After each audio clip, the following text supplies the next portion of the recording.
I've been through a cycle of lots of abusive relationships, and I realized that something is wrong, and I need to dig deep, and I need to find what the actual problem is, right?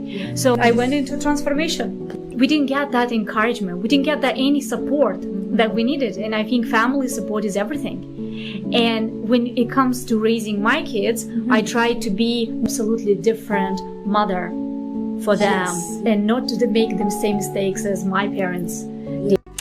Dear friends, welcome to Impromptu Stories. Today's guest is a living example of grace forged through fire, Anastasia. She came to Canada fleeing a painful past that tried to break her spirit, and in search of freedom, to find herself and to finally live life on her own terms. But what happened next is nothing short of extraordinary. From surviving a history of toxic relationships to building a luxury beauty business, Anastasia now stands tall as a mother, entrepreneur, and a woman who redefined her own worth. Delicate in appearance but powerful in presence, today she tells us how she turned her scars into strength.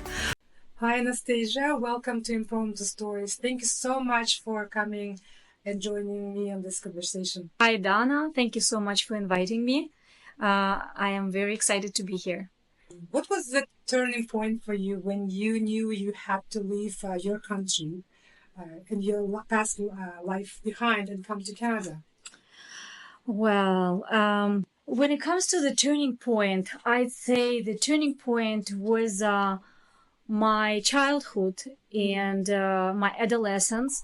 That wasn't a very happy time in my life.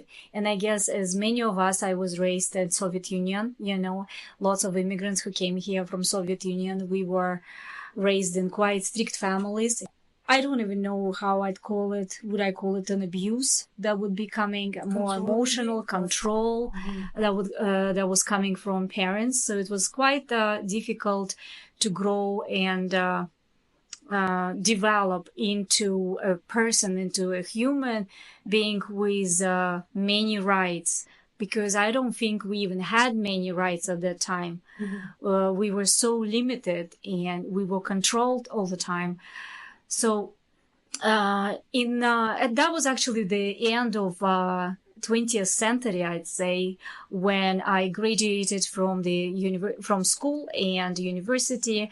I got the bachelor degree in education, and I was thinking that I do want to get out from the country in order to escape from my parents' control. I wanted to feel some freedom. Wow, why Canada?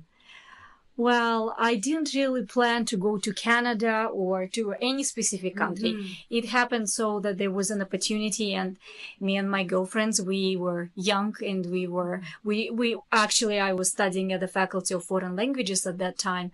So I was learning English and French and German as well. So I was learning few languages. And I was planning to become a teacher and actually stay back home and teach the kids. But one day we decided to go to the international agency and just give the information to set up a portfolio, to talk to more foreigners from different countries. And I think that's where the journey began. So, and then I got a letter from a Canadian guy, and that is how I came here. It's very adventurous for you, yeah? So, do you speak those languages now? Are you fluent in all of them? Well, I used to speak fluent French, right? But I started losing the language because you have to practice. The more you speak it, the more you keep it, right? What about German? No, I lost German, unfortunately. Yeah, yes. Unfortunately, if you don't practice, if you're not immersed in that... we do need to practice languages, right? And we need to speak to people in this language. If we don't speak it, we are going to lose it. I actually started losing French as well, right? Because I don't really know many people who speak French. You mentioned that growing up in the post-Soviet Union era, it was very... would you agree that so many people are carrying that trauma and that some limitations in their thinking today? Like, Definitely, because I think the majority of us, we are very uptight and we are very close-minded, unfortunately. So when I came to Canada in 2006, I was that person. I was very close-minded. I was, yeah, I think we had lots of limited beliefs, you know, we and still do. and we still do, of course, we still do. So, but in order not like to break that programming, right, that comes with our childhood, with the way we were raised, we have to work on it. We have to go through some kind of transformation, right?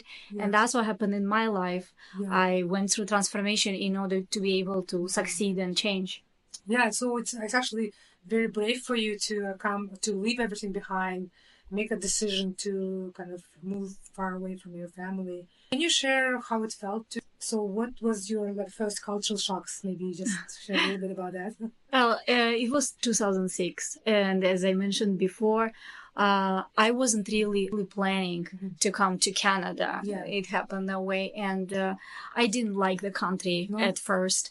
After 2 months being in Canada, I decided to go back home. Oh, what did you like? What was shocking for you? I didn't like the culture. I think I actually was quite disappointed in the accommodations environment where I had to live, because I think I used to live better life back home rather than what what I saw when I came here and I moved to Winnipeg. I moved into basement and I lived in the basement for 2 months and there was no furniture. I think it was also a language barrier at some point as well, because like we do go and we study language back home at the universities and institutes, but it's not the same, right? It's absolutely not the same. We have to know the slang. We need to know the actual language that people speak here, and all these words and all these phrases, and it's different. It's very different, right?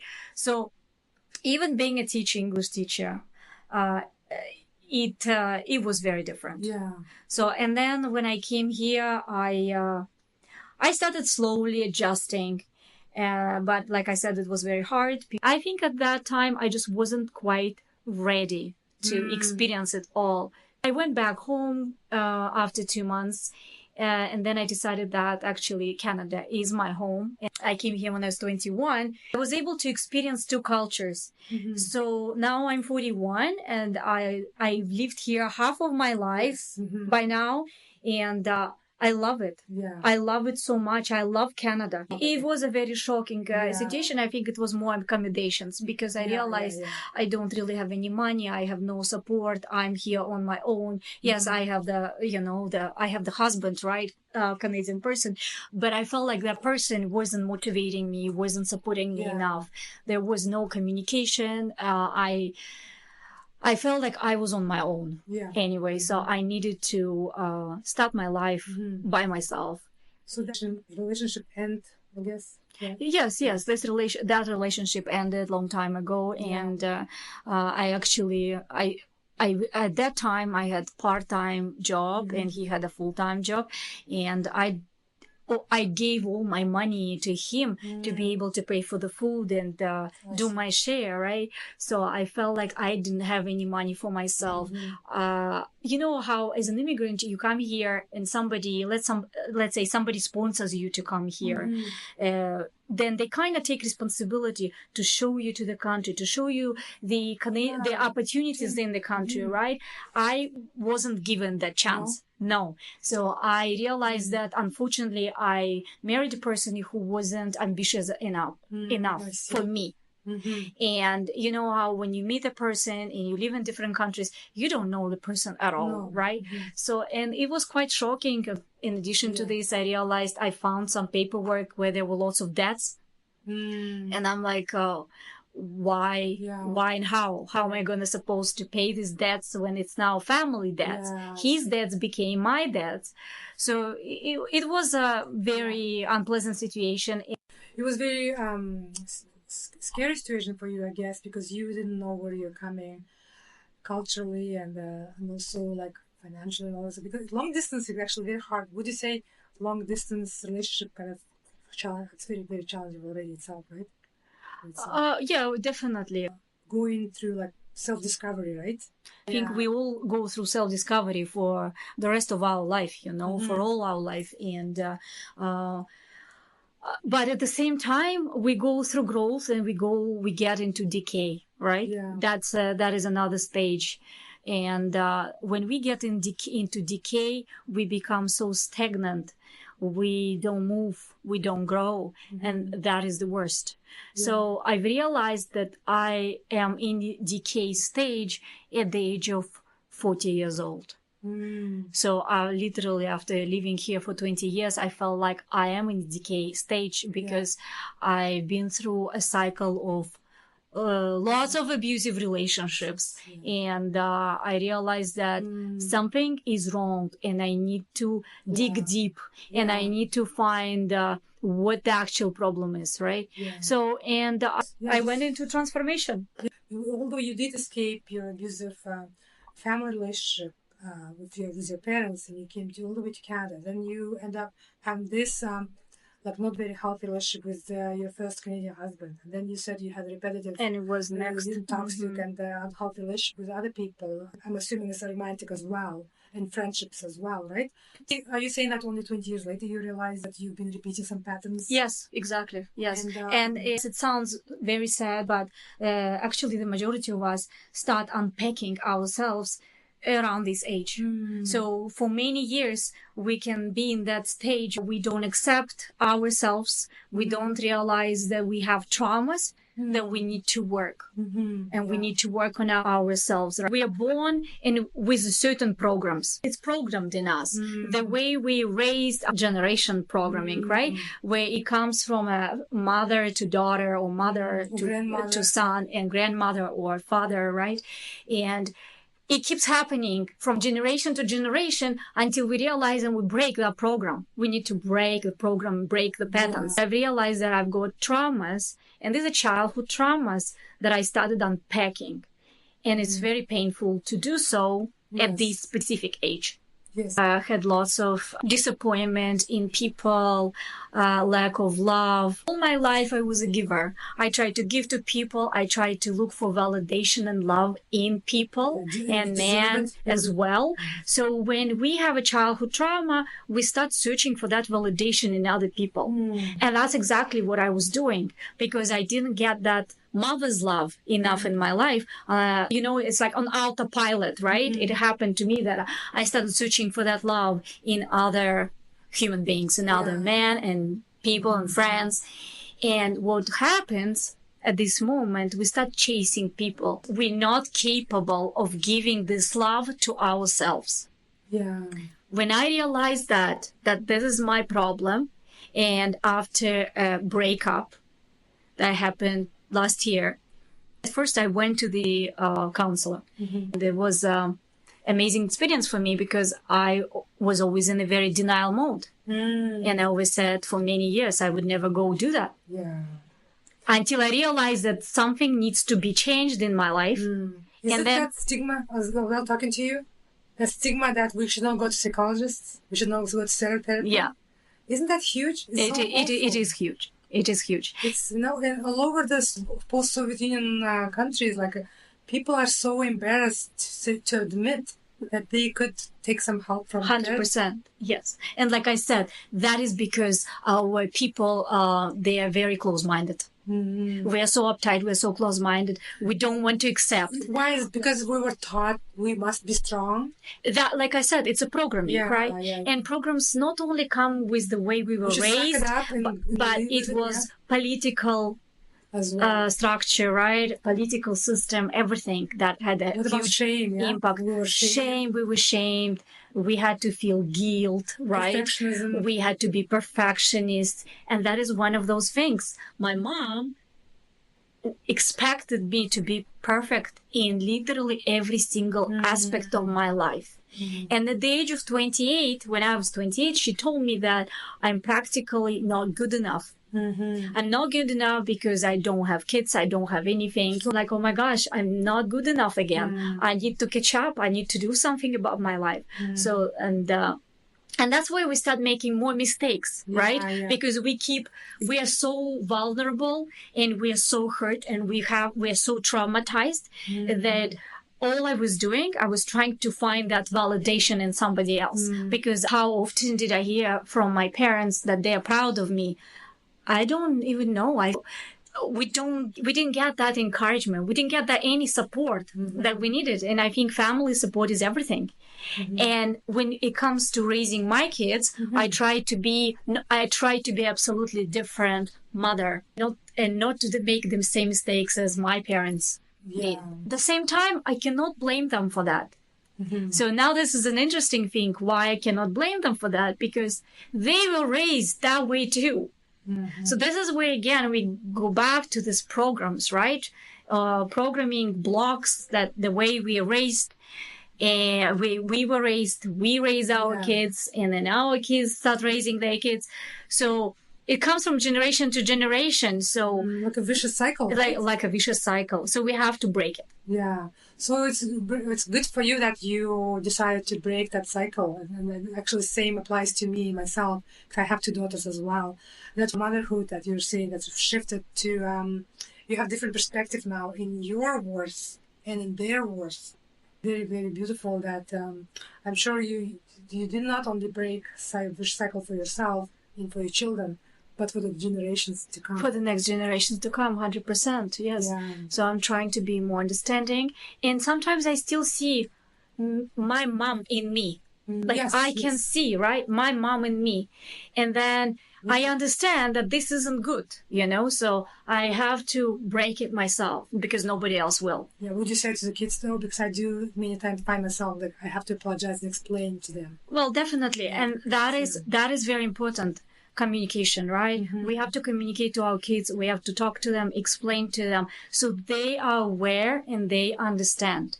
Without communication, they won't be able to understand. Yeah, because they'll take it personally. They'll think something's wrong with me. Exactly. They're going to start thinking that it's their guilt, right? Yes, so they're going to feel very guilty, and they're going to start thinking it's about them. Yeah. But it's not about them. It's about us. So we have to start working on ourselves. Have you felt that people were underestimating your strength because of your appearance? Because you're so tiny, petite, and beautiful lady. Did you find that people were thinking you are... People who met me at first thought that I'm very shallow. Yeah. Right? I'm a blonde girl, right? And they think that maybe she's not smart enough and she just... she just likes all these shiny things and all of this, right? And I don't say I don't like it, but I'm saying that, lots of people look at me and they think I'm very shallow. You describe yourself today as being healed. Yes. So what does healing look like to you in your life today? Not just emotionally, but also maybe practically, day to day. Healing means loving myself, prioritizing myself, pouring into myself, investing into myself. And I have never done it before. What practically means, Practically, so I'd say that I started, first I went into solitude and I was very uncomfortable to be alone and to start spending time with myself or with my own company and actually enjoy it. I shifted focus on myself, on my self-care, on my regime, on my skincare routine, on my life, on my exercises, on my diet. I quit coffee, quit alcohol fully last September. It just doesn't serve me and it doesn't do any good to me in my health. And I want to have a clear vision. I realized that we don't have to hold on to people. Yes, exactly. We don't have to hold on to people because people, I compare them with like leaves, branches, and roots. Yeah. Right? So picture a tree. So there are leaves on the tree that come every season, they change, right? So it's the same thing. There are people who come to our life and then they just leave. Just like leaves. There are people like branches who stay in our life for a few years and then they leave. And there are people who stay with us for the whole life. Yeah, would you say that we're still like social beings again? We need people, we need community, but we need to have the right people, our people around us. Exactly. So we do need to align with people. We need to feel the people energetically, right? Look at the vibrations. And that's another shift that happened in my life. I suddenly started feeling people like I've never felt before. I know my self-value and my worth, how much care and how much love I can give to people who surround me. Receiving is important too. Exactly. We don't even know how to receive. Yes, because in our culture, it's be strong. I mean, I am very blessed and grateful for how life shaped me by now and who I am today. We don't learn from success. We learn from failures. So like I said, there are two stages, and I don't believe in the stage of stability anymore. And I used to. I feel like finally I broke through. So you started a business from scratch. And it's never easy, especially as a single mom and as a newcomer in different culture. What inspired you to enter the beauty industry? What kept you going? I think because just the fact that I was a single mom, and I realized that I can't depend on anybody but myself. I needed to support my kids. I wanted to be independent. I wanted to do what I love, but I wasn't sure which direction to go. I was a banquet server. I was a hostess.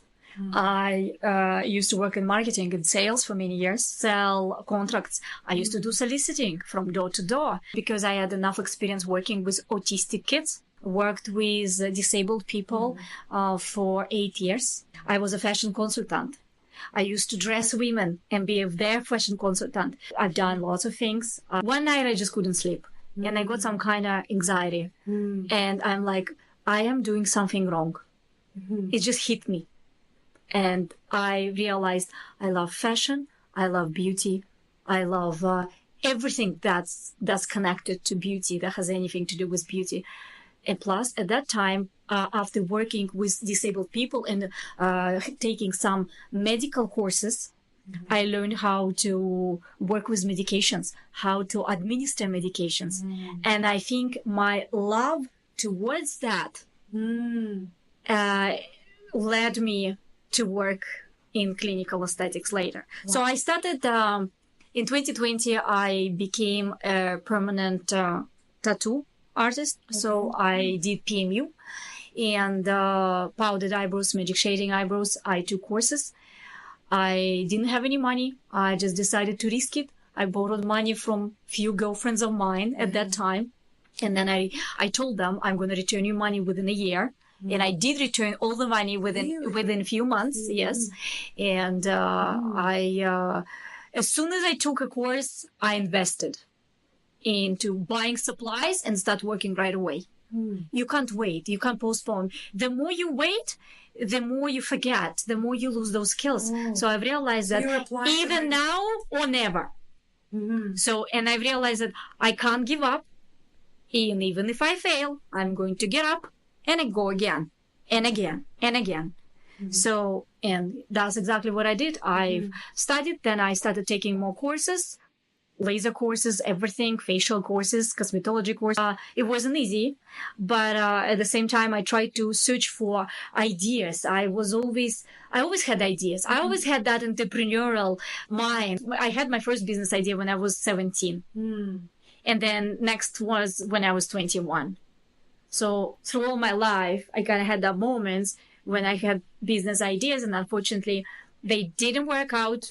And I decided that I still need to push forward and I need to become an entrepreneur. I know myself and my personality. I don't think I can work for anybody. I can just work for myself. So today you're a beauty boss and leader in your industry. So tell us about your beauty salon. What makes your services feel so luxurious? And what do you hope your clients feel when they leave your space? Well, I think what sends my business out of all that exists is my true passion and my desire to deliver the best results. I love seeing people happy, right? And as I mentioned before, I am a healer, I'm a giver. So, and I am in the right field.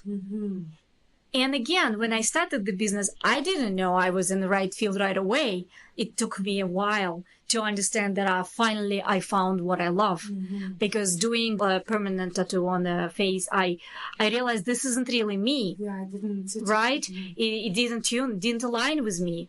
And then when I started actually doing the treatments, clinical aesthetics, then I fell in love with it right away. I love working with needles. Oh. I love working with blood. And then I started taking lots of courses. I love working with lasers. Mm-hmm. And plus, I love learning about medicine, skin, anatomy, physiology. This is me. Yeah. And I found myself. This is my cup of tea. Yeah. And later on, I started taking the Book of Facelift massage courses. I traveled. So I started investing money into traveling abroad, so outside of Canada, in order to take courses and learn from the best.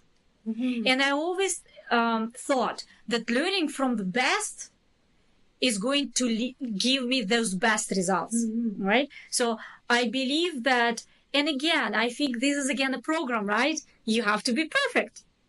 So the program that came with me since my childhood, that I have to be best of the best and be perfect in everything, that's what led me, right? And what's what pushing me probably too. Probably, yeah. And being aggressively competitive isn't great either. Yeah, no. So when people, and it is very hard. And I think right now, this is what I'm learning in my life, is to find the right balance. Balance where I can stop being too competitive and kind of like step back a little bit and enjoy. And it's okay for other people to be great as well. It's okay, but we forget about collaboration. So collaboration and being a part of a team, that's what's important. Collaborating. Yes, yeah. Rather than pushing hard, pushing through, just to be excellent, perfect in everything, that you have to learn to delegate. You can have a team around you, right? When you can have people who can help you to do, let's say, marketing, let's say supply management, right? Or other fields, other divisions of your business. It's actually very admirable that you never stopped learning.